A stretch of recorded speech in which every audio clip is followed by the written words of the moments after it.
game. Blouses.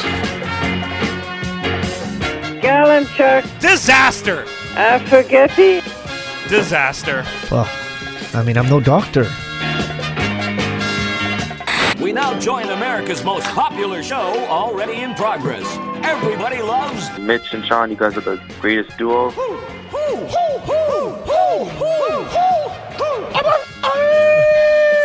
Fantastic. That team sure did suck last night. They just plain sucked. I've seen teams suck before, but they were the suckiest bunch of sucks that ever sucked.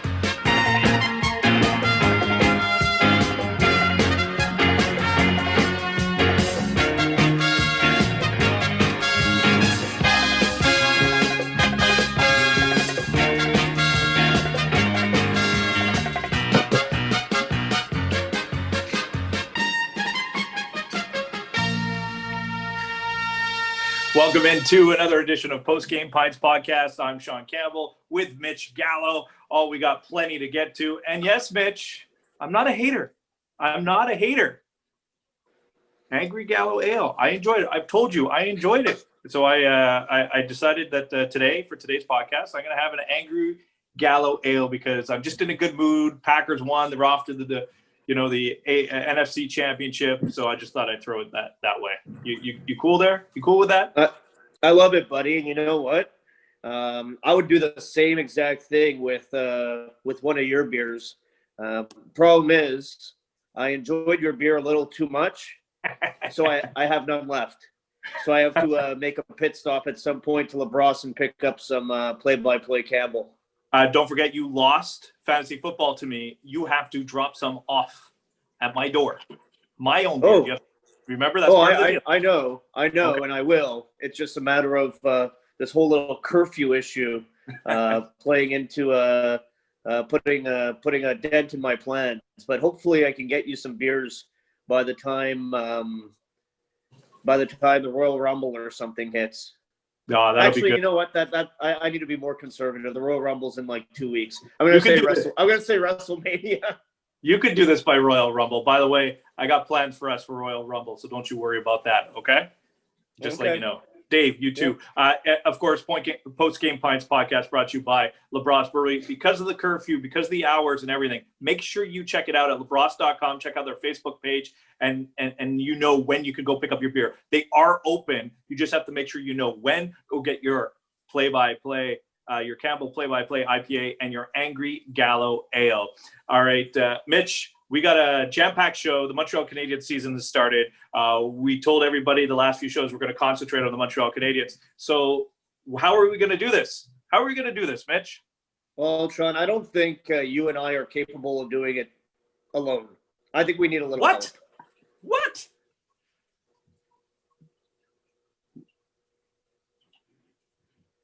And we might as well, get that help with someone who has the beautiful booming voice on TSN 690. Yes, we call him the Voth, the voice of the Habs. We only need to hear him. Maybe we don't need to see him at all, Mitch. Can we hear him though? Can you hear me? Daniel? Hey, Hey, We can hear you, Dan. We just can't see you. Well, I clicked join with video. Do I get out and go back in? What do you think? I don't know. I know you're known for your voice, so maybe we just don't even need the video. Yeah, I don't care. I have COVID hair, so maybe it's a good idea that. That'd be perfect. So right now your video isn't working, so you're kind of doing like a half Pat Hickey here. Oh yeah, Dan, that sort of thing. That's what you would hear. All right, why don't you go exit and retry, and we'll try it again. All right. All right, I'll do that. Yeah. All right. So Mitch, here's what we want to do while we try with Dan to see if we can get the join with video and see if that's going to work. We want to get some guests that are in and around the Montreal Canadiens. Yeah, and there's just so many people that do such a great job at covering the Montreal Canadiens in this city, and we obviously enjoy covering the team, doing our post game shows, but there's so many different points of view that I want to be able to tap into over the course of the season, and it's also a way I think of expanding our reach and the people that maybe are going to listen to our podcast as well. That's the thing that I like about the media now, compared to maybe when others were in the media 30 years ago. It's still a competitive environment, of course. Yeah. But I really feel now there's a sense of community and working together and sharing ideas and just, if somebody else can use our platform to further themselves, I think that's great. And if we can use their platform as well, I think that's really constructive. So I'm looking forward to just talking to all the different people that, you and I, we work on TSN. So it limits the people that we can talk to because of the competition that I'm talking about. But on this platform, since it's just you and I and us doing our own thing, maybe we'll be able to talk hockey and share ideas with some people that we wouldn't normally be able to do so with. Yeah, so that's one of the things I'm looking forward to as well. And you're right, because you have your opinion, I have my opinion. We could go back and forth, but sometimes I already know what your opinion is, Mitch. I can think for you. I'm your VBF, very best friend. I can kind of see what angle you're going to go for. And I like bringing different angles and different perspectives and really looking at that. And we thought maybe we'd start things off with Dan if we could get him connected. But, we'll figure it out at the end of the day here. That's for you, Claude. But I just like that concept you said. It's like bringing in different voices and different angles. And what I want to do here too is concentrate on something that maybe they're very passionate about. We see it on social media a lot.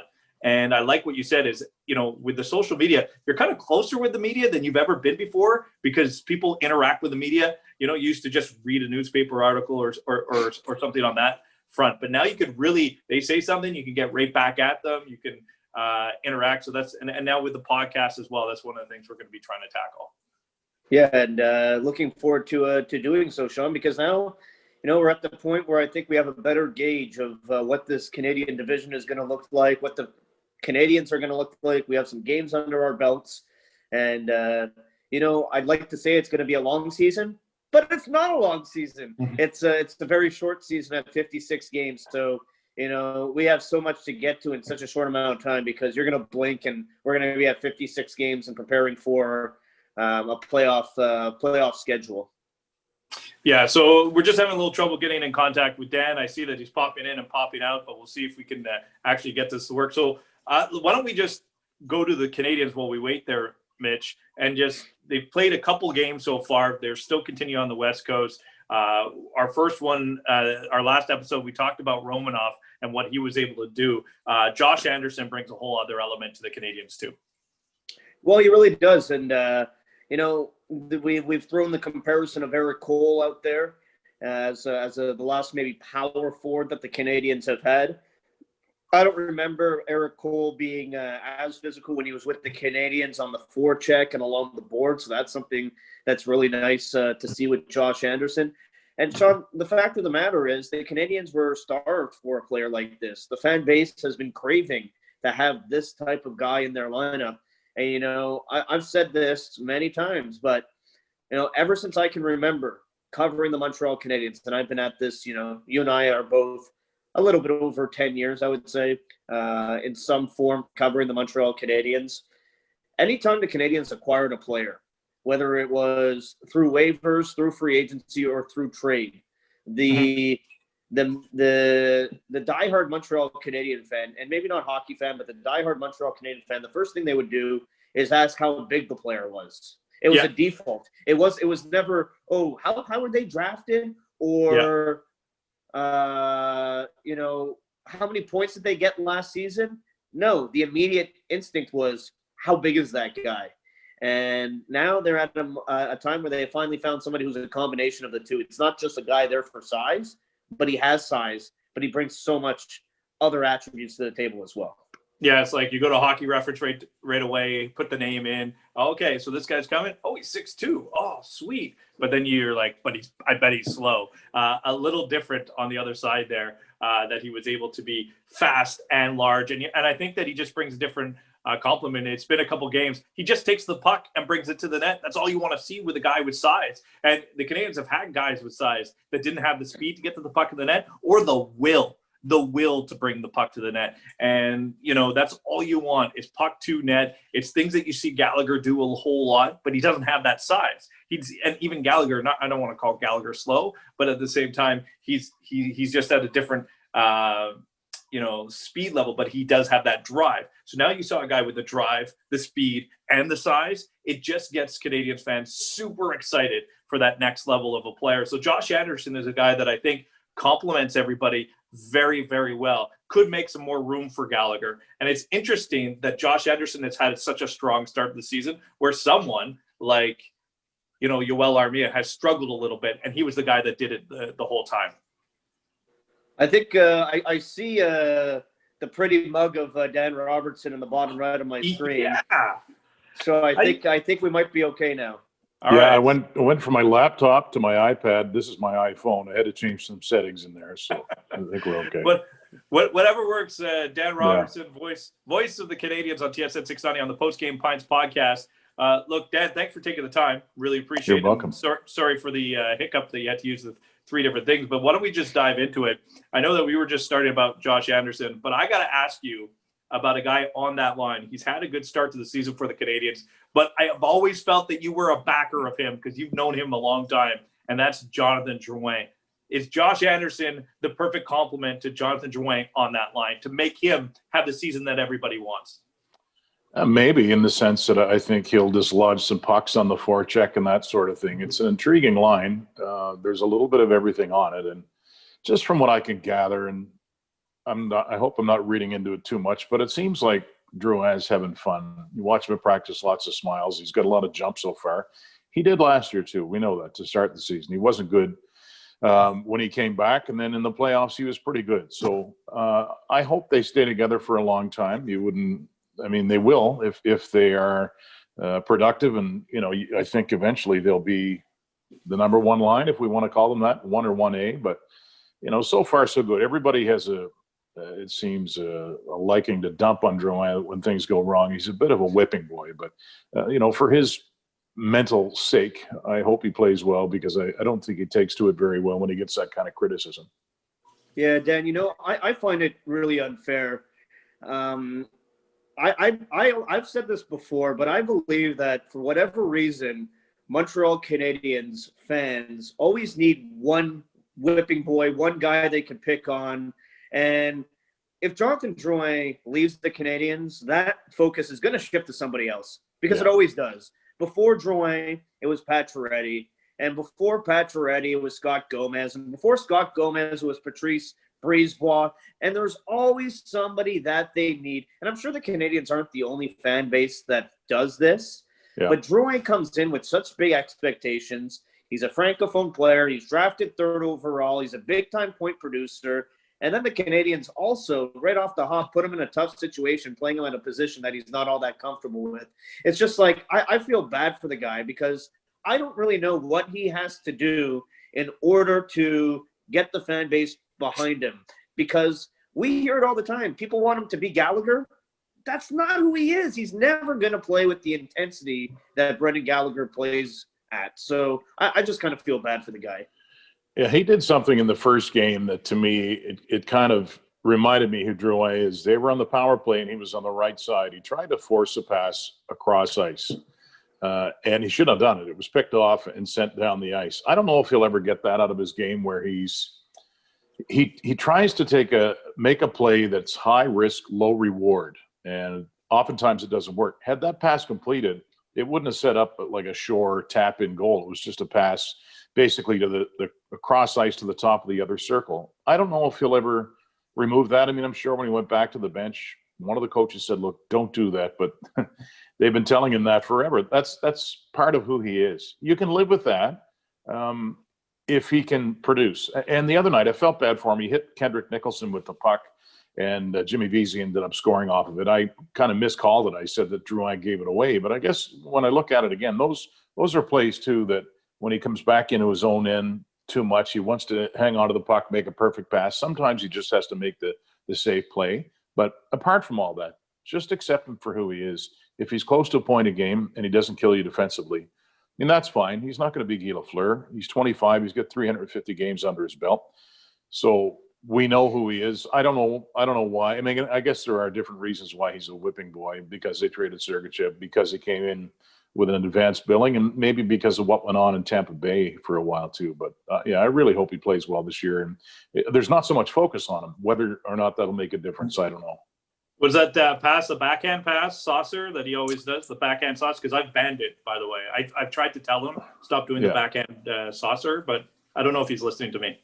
Yeah, I don't imagine he is, Sean. I think it was a forehand pass, but makes you wonder. Like, has a Shea Weber ever grabbed him by the neck and said, "If you try that backhand saucer pass again," I guess not. But you know what? Yeah. He's creative. You know that sometimes he's too creative. So all right, so Dan, I know that you've always been, I don't want to say in his corner, but a backer and a believer in what Jonathan Drouin can do. And I'm just curious on that front. I know that the expectations of Montreal, like Mitch said, are always super high. Gus Shea knew he's coming to Montreal. And I do believe if he gets 60 points, people want 70, they want 80. If he gets 100 points, why didn't he have 120? I know that how it is with Jonathan Drouin. But in your eyes, after watching him, to where he is today in his career, what is the best you think? And let's go with an 82-game season. What do you think a best performance, best case scenario for Jonathan Drouin? What kind of player do you think, what kind of numbers do you think he can put up? Oh, maybe 27 goals, 53 assists, something like that, an 80-point guy. And look, maybe that's a point a game, man.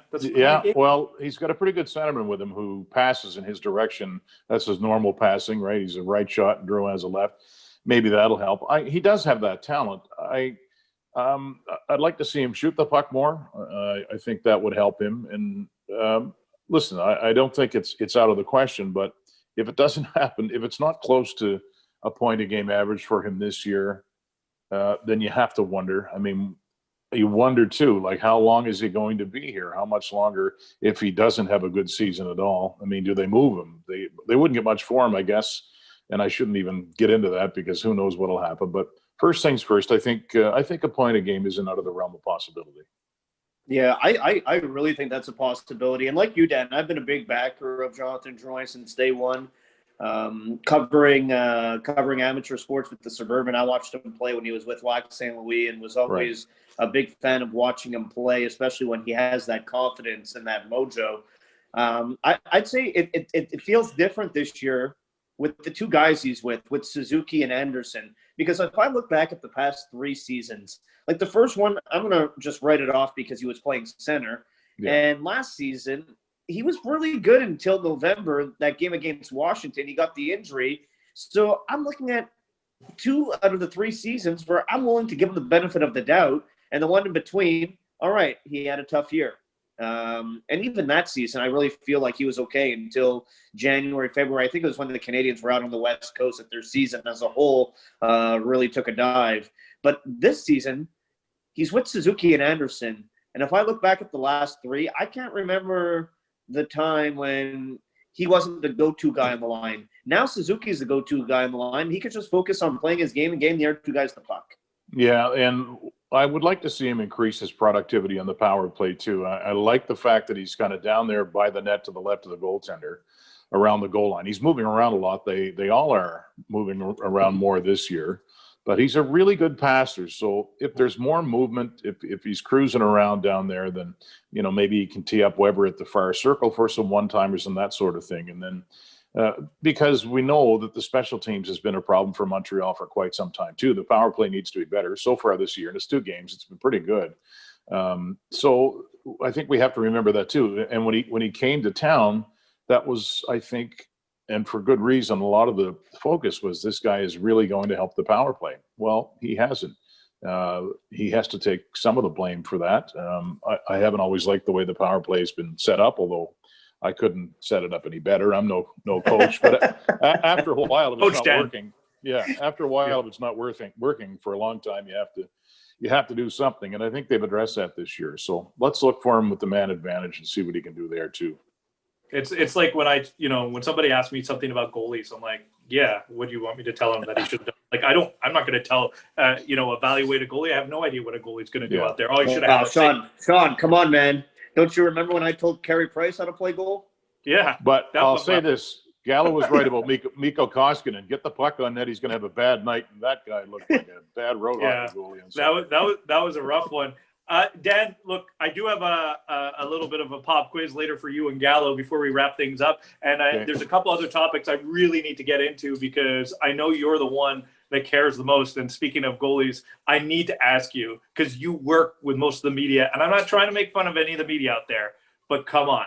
Why do people care about Carey Price's pad color? Why in practice do I get pictures of his pad color? Why are people asking questions to him in the post-game interviews about his pad color? Dan, please shed light on this. Well, when that question was asked by somebody who I like and respect a lot, and when Price said, I didn't change my pads, you could sort of, you could hear a pin drop, right? But he didn't. He wore the same pads in games. He just practiced the other day, and he's like, what is this question? Yeah, well, you're like me. I could not care less. I think if you're 10 years old and you're a goaltender, then it's okay to get excited about it. But, yeah, or, he's got a crazy mask. That might be worth a picture, I suppose. I don't know. There's a fanboy in a lot of people. Not in me. It's not my cup of tea. Maybe they think that their audience is into that sort of thing, but who cares? It's funny. I'll sit with JP O'Connor at practice, and he'll say, and this is different, but he'll say, look at Kotkaniemi changed his tape job in a stick. And I'm like, how the hell would you know that? That's JP. He likes to do that to me anyway. So that's a JP guy. Yeah. I do think the pads look nice though. I'll give everybody that. Yeah, we can talk about how good it looks, but when you're talking about evaluation of his game, and then you bring in why'd you change pads? You didn't make the save. Like, come on. Campbell, I remember that also being a big deal when Marc-Andre Fleury got away from the yellow pads. It's because yellow was a bad color for visions, and your rods and cones decipher yellow differently. Did you know that, Dan? I didn't know we were getting into rods and cones in this podcast, but that's okay. That's okay. Yeah. Hey, Dan, talking about reporters, what did you think of the Jake Voracek Zoom conference a couple nights ago? Because I didn't like it. I'll tell you why in a second, but I want to know what you thought of Jake Voracek calling the reporter a weasel and saying that he's going to write whatever shit that he wants. Was that Mike Sealski, right? Yeah, that's right. Yeah. The term weasel really cracked me up. I don't know why. It cracked Konechny up too. Yeah, that was probably the best part of the whole thing. You remember when Steve Simmons came out with the news that Austin Matthews had the coronavirus, and the next time they met, I liked the way that Matthews dealt with it. He just said, "Listen, I didn't appreciate that."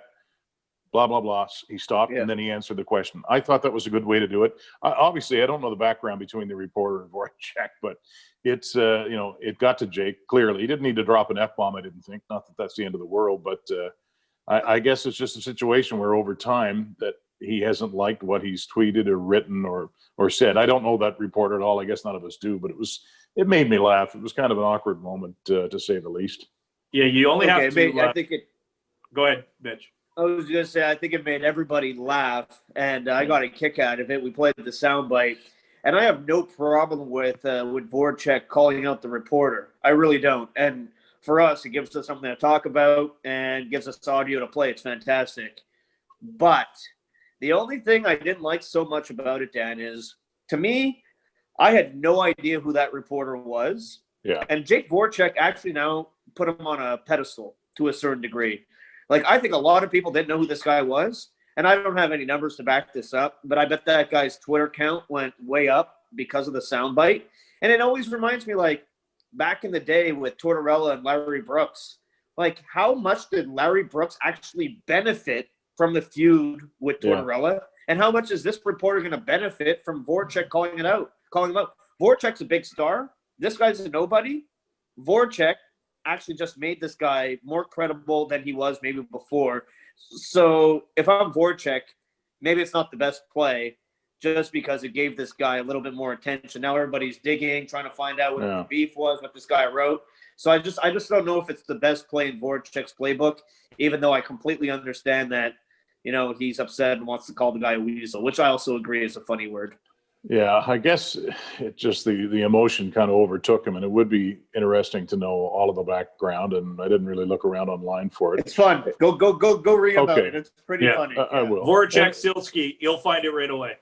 So if it's not a Zoom call, if it's normal days where there's a scrum, I guess there would have been TV cameras around the scrum anyway, and if he'd have asked Jake the question, then you would have gotten the same answer. It's just seemed a little different these days. Maybe he could have pulled him aside and talked to him a little bit, but it was almost. I don't remember the last time. Well, I guess it was Matthews and Simmons, but there wasn't as much acrimony there. But yeah, the Tortorella Brooks one was great. I mean, Larry Brooks is he's been around forever and a day, and he's a good follow, good writer.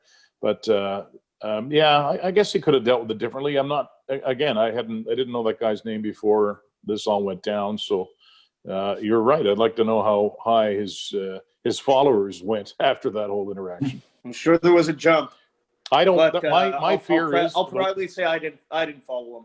Well, my approach has always been since I started the job: don't ask a stupid question. And I've probably asked them, or don't annoy someone. Not to I'm not going to tiptoe around, but I don't want to be that guy who's everybody's talking about in the media. I think that the worst thing that happened a few years ago, the Canadians had a tough loss. We were on the road, and I went into the room.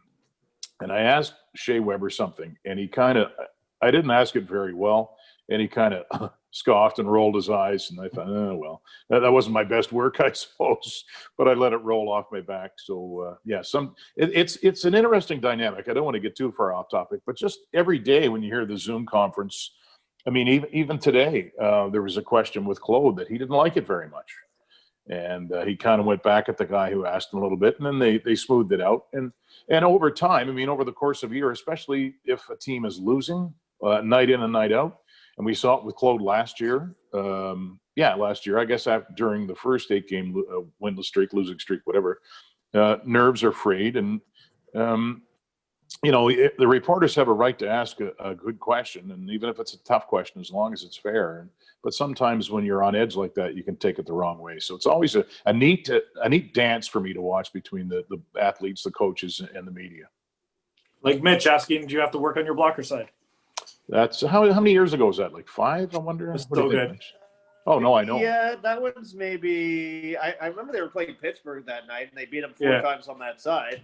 It was about 4 years ago, around the same time where I asked Michel Therrien about having the 4th line out with 3 minutes left in a game where they're down by 3.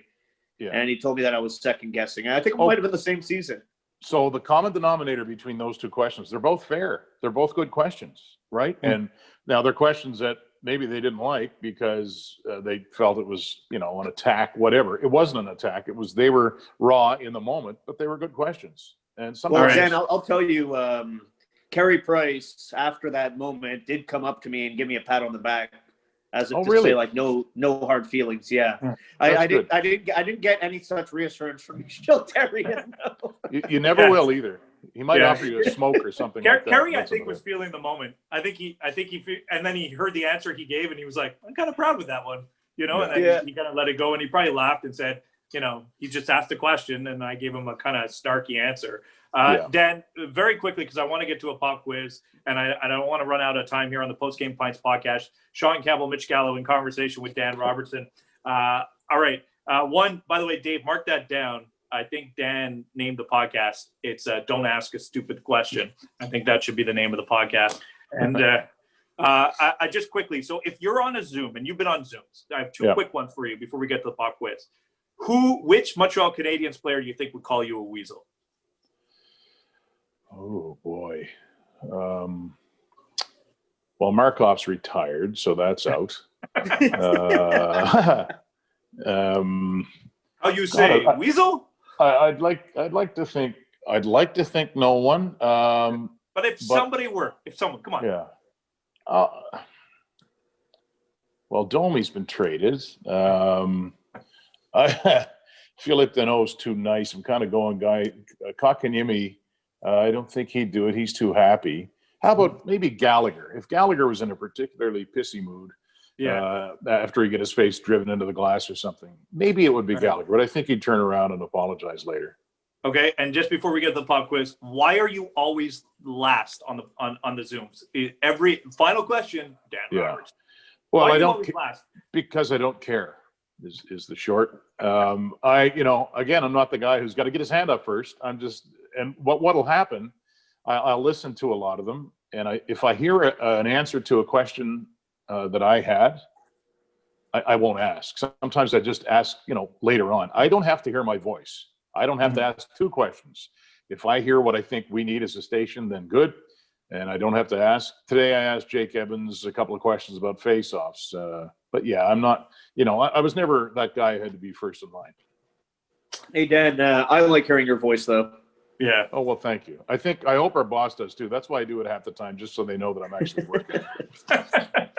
I do enjoy that you do not go, can you hear me? And you do not go, hi, how are you? Happy New Year. You just go straight into your question. And I love that, Dan. All right, so we're pressed for time, but I know it's just a little pop quiz we like to do at the end of the Post-Game Pints podcast here. You and Gallo can work together on this as a team. Yeah. All right? You want to work together on this one, guys? I would like to. All right. So this is you're working on a team. I have 12 names in the National Hockey League this year. There are 12 players that are 37 or older. 12 players, 37 or older. I can give you some clues when you guys hit a couple hiccups. A couple easy ones, a couple other tough ones. Dan, you can start us off. Mike Smith of the Edmonton Oilers. Yes, he is 38. I think he's almost 39. Well, I'll go with the obvious one in Zdeno Chara. Yep, you got Chara. Just go back and forth. Jason Spezza. Jason Spezza. Yes, Jason Spezza. He just turned 37 too. Oh yeah. Yeah. Oh, did you hear Jason Spezza? Spezza? Did you hear Jason Spezza said his agent says if he's put on waivers and he's claimed by another team, he's retiring. Yeah, that's funny. Yeah, way to go. All right, go ahead, Mitch. Thornton. Yep, Thornton, of course. No wrong answers yet. Dan? Does Patrick Marleau still play? Yeah, he's there. In San Jose again? Okay, he's like 55. Still kicking the can there. All right, so no wrong answers. Go ahead, Mitch. This is where it probably becomes more difficult. Yeah. A little bit harder here. Yeah. Like Ovechkin and Weber are right there, but I think they're slightly under. Yeah, they're both 35, 36. They're not 37 yet. Think goalies. Half of them are goalies. There's your clue. Half of the 12 that I'm asking for are goalies. Wow. Oh yeah. Well, does Craig Anderson count? Yes, he does. Dan? Lundqvist does not count. Yeah, he hasn't retired. Lundqvist is on my list. So oh, okay. Because he hasn't retired. He didn't say I'm done. He's not playing, but he's not done. So, is he part of the 12? Yes, he is. Oh, good. So Lundqvist. So now you guys have 7. You need 5 more, and I see 3 goalies, 2 players. 3 goalies, 2 players. Is Ron Hainsey still playing? Nope. Okay. How about Devin Dubnyk? How old is he? Not 37. Not yet. I think he might be 35. Okay. You got a backup. Let's knock those goalies out of the park first. Yeah. There's a backup, a guy that thinks he's still a starter, and another backup. Is Antti Ranta that age yet? Nope, not yet. Damn. No. Another good name like that, though. Another good name like that. Quick was in the Price draft, so he's not there yet. Not the Ducks goalie, not San Jose. How old is Marc-Andre Fleury? Not there yet. Yeah, he turned. He was born. Right? He was born in November '84. Yeah. How old's Ben? He'll be turning 37 this year, I think. Marc-Andre Fleury. Yeah. Ben Bishop? Nope. He was pretty much a starter until last year. The guy that you're looking for. The other guys are pretty hard. He has a good name, like Antti Ranta, and the starter that took over has a good name as well. They both have really good names. 2 good, solid goalie names on this team. How old's Tuukka? Not there yet. Same as Price, isn't he? Tuca, Oh, just yeah. maybe a year, Yeah, year that was old. a good goalie draft. Dave Price, trying to do it, just Tuca, nailed and it. Quick. Dave trying to do, he just nailed it. One of the players was longtime captain. We only got a couple minutes left. One of the players was a longtime captain. He's with a new team now, and I was shocked to believe that he found a new team, and I didn't even know he was on that team. I didn't Mikko Koivu. Mikko Koivu. You guys saw that tweet. Nice. Yeah, Mikko Koivu is on that list. He's 37. Another is a defenseman that just signed with the team. He thought he was going to retire, but he came back, and he came back for 1 year. Defenseman, been in the league forever. He's nothing to write home about, but he's just there. He's just one of those defensemen that are there. His last name is a color. Brown, white, black. The green. Mike Green. Andy Green. Andy Green. Oh, Andy Green. Andy Green. All right, so you guys are just missing the goalies. You're just missing the goalies. Well, trying to go Team through USA. Team USA. Clue. Team USA. Team USA. Oh, Blake Ryan Quick, Miller. Ryan Miller. Ryan Miller. All right. Team Finland. Ryan Miller's active? I think so, yeah. Team Finland. Oh, in Nashville there, Pekkarinen. Yeah. And USA Saros. Saros. And the other guy is Pekkarinen, that's an obvious one, Dan. We should have got that. Shame on us. one's a former Leaf. The One's last a goalie, former Leaf. Yeah. Goalie? Yeah. I'm pretty sure he played for the Leafs. I don't know. He was never any good, though. He was always a backup, career backup. Leaf. I think. Is that the one Dave got? I think, no. Leaf got Pekka. Former Leaf, I think a former Hurricane, former Lightning. Maybe there's McElhaney? Curtis McElhaney. Curtis McElhaney. There you go, guys. Those are your old players. We worked as a team. I'm just giving you clues. He almost signed here, McElhaney. That's the word. Well, he didn't. Yeah, that's okay. Well, I wish you were in Tampa, Dan. Shut up, Sean. That could be a good title of the podcast, too. Cheers, Dan. Thanks. Thanks, boys. There you Thanks, go. Dan. That's it for Post Game Pints podcast. Campbell Gallo, thanks to Dan Robertson for putting it, for joining us and talking some Habs with us. We'll be back again with another episode very soon, and go Packers, go. Well, how's that for your entertainment value?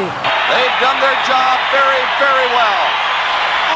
Awesome! No.